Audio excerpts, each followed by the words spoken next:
Yes, good morning to everyone. We have discussed the last chapter about the collection of data.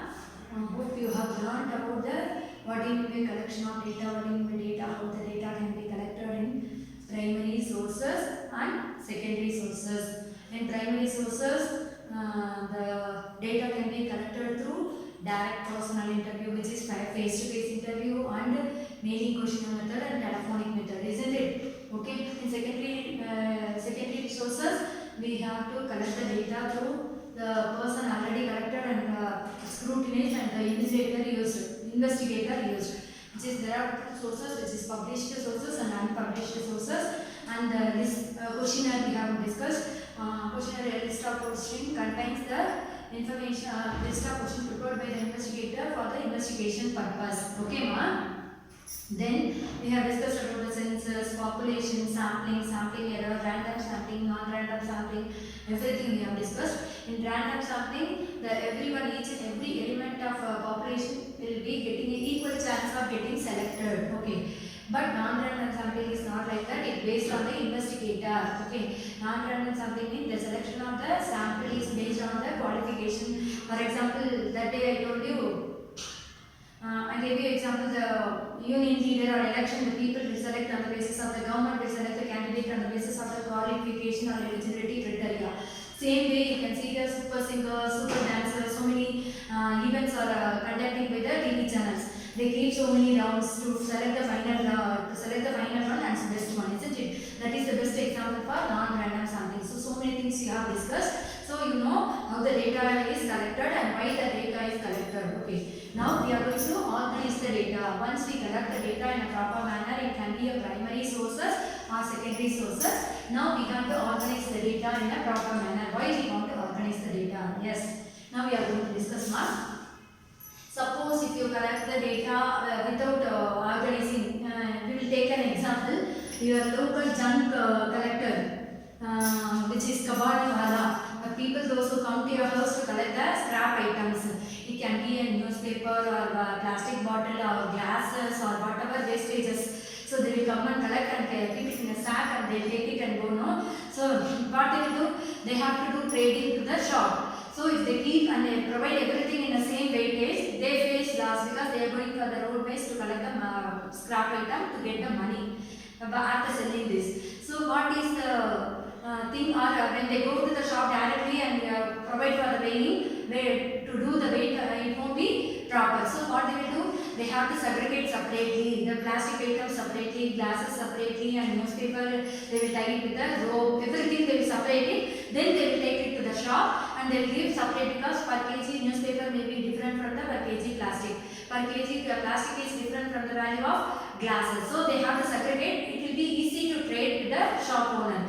Then if you go with the metals or whatever it is, jumbled mixed item, he can't get the profit and it will take the time also.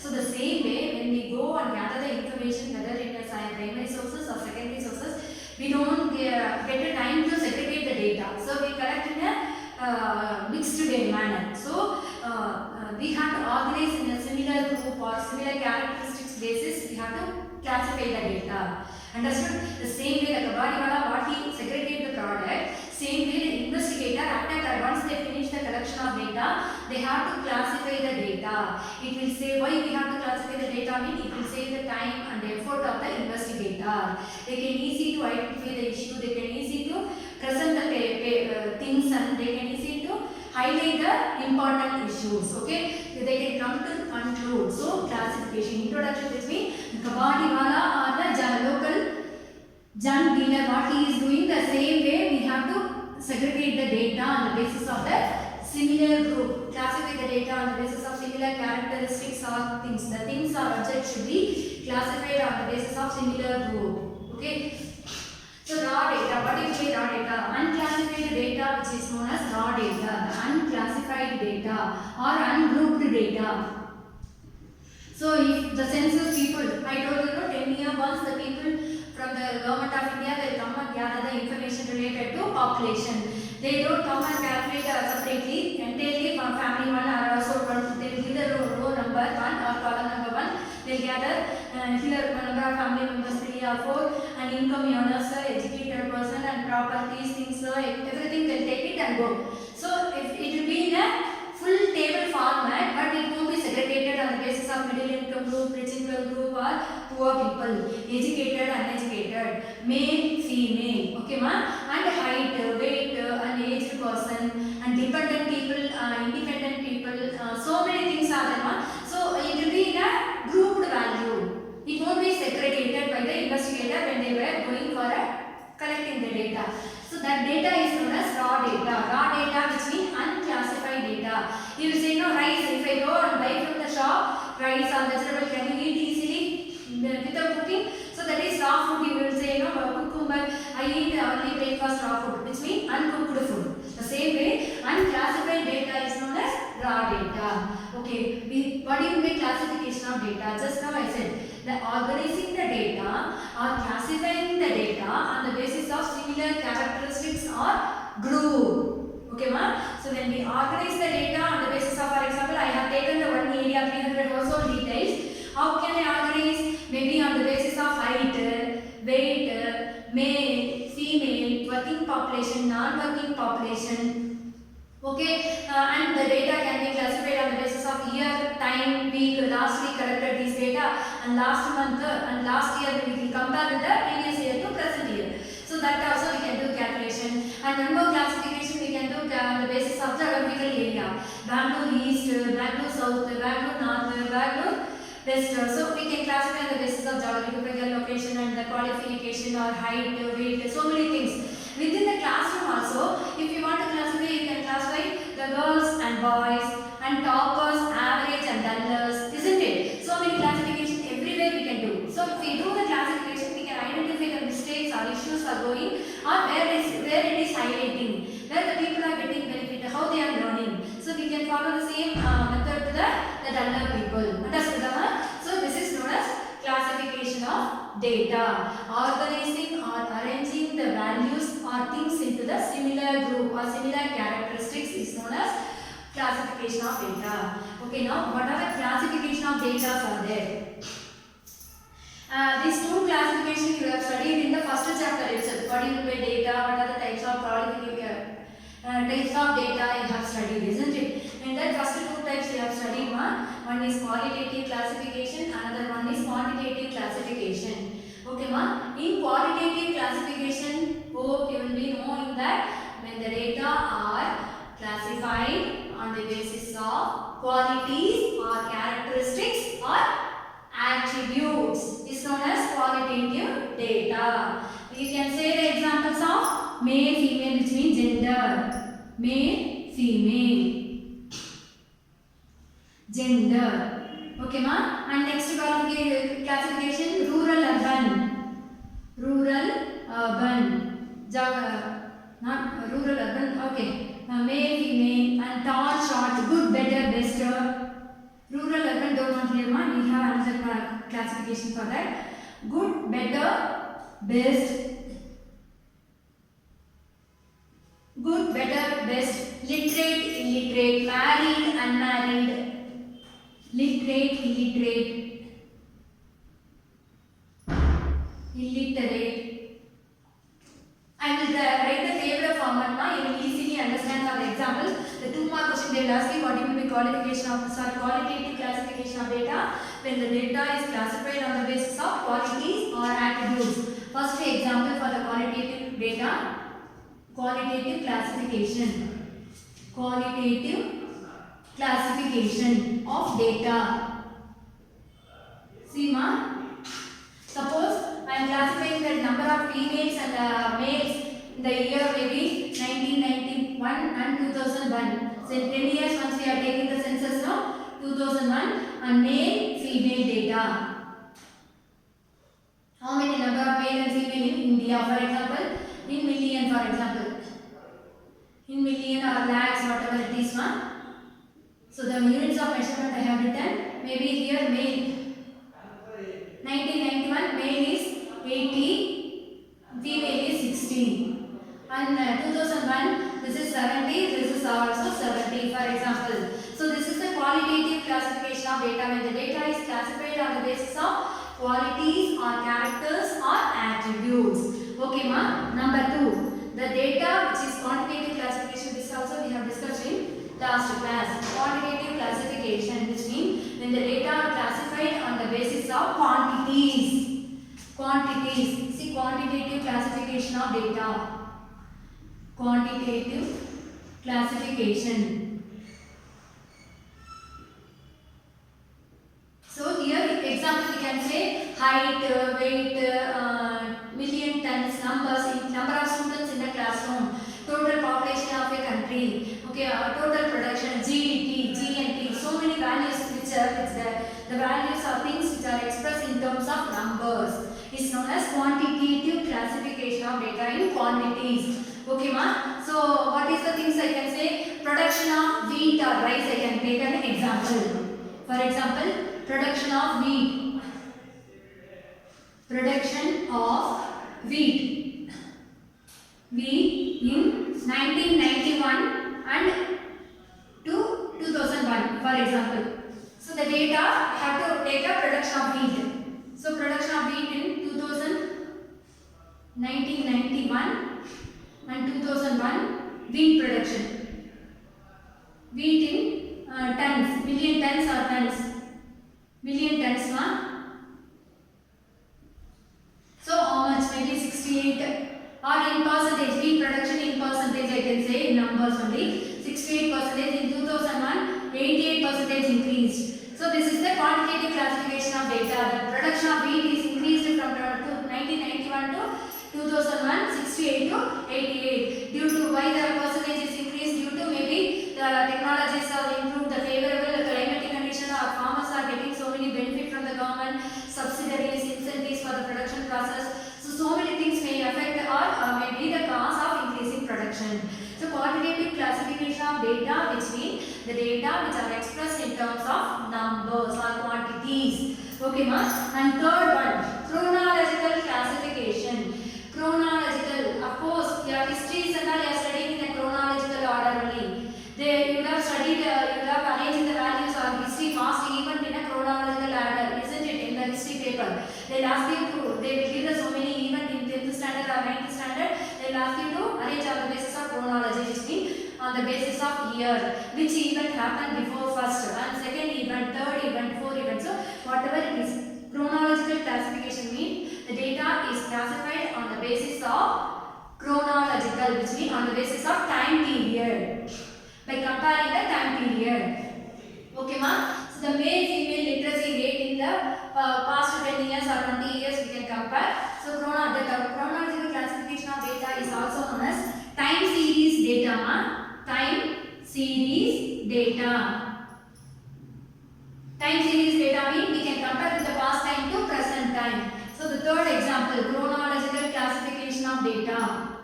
Chronological classification of data. Chronological classification in a female literacy rate or male-female literacy rate or gender ratio in 1951 and 2001. Gender ratio.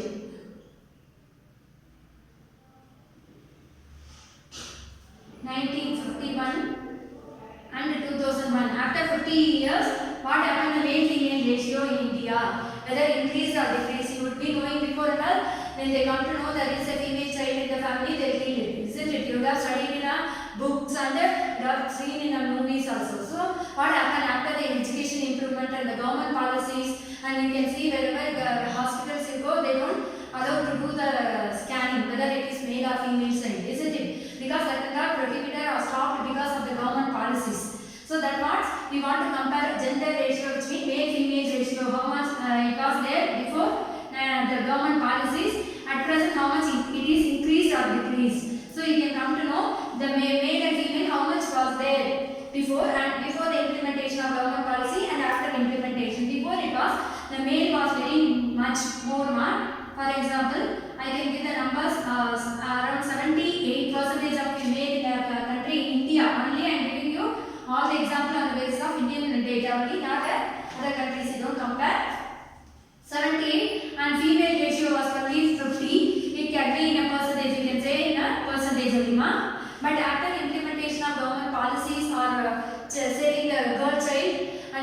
organized in government savings schemes and all is there, if they are not affordable to grow the keep the girls child, they can give to the government organization also, they can keep us. So 2001 what happened, the male female ratio, it is more or less similar only. For example, you can take 75% of female and 75% of male. So it is equalized because of the government plan. So this and all you can give explanation on the basis of data only. Understood? So here you see chronological classification. We can compare the classification. Why I have taken 50 years means it took so many years to change the thing, society. Before they had an opinion, only girl child was a burden and boy child to give the marriage. So many things was there. Now society, social structure is changed. Even girls also equally learning and learning. They are also taking care of the family burden in the society. So they started concerning or giving the equal rights and equal status for the girls. So now they are not feeling a girl is a burden in a family. So equally treated. Okay, ma? So that's what, if you want to compare anything, you need some time. That's what we are comparing with the 1951 to 2001 gender ratio chronological classification. So last one, spatial classification. Spatial classification, ma. In spatial classification,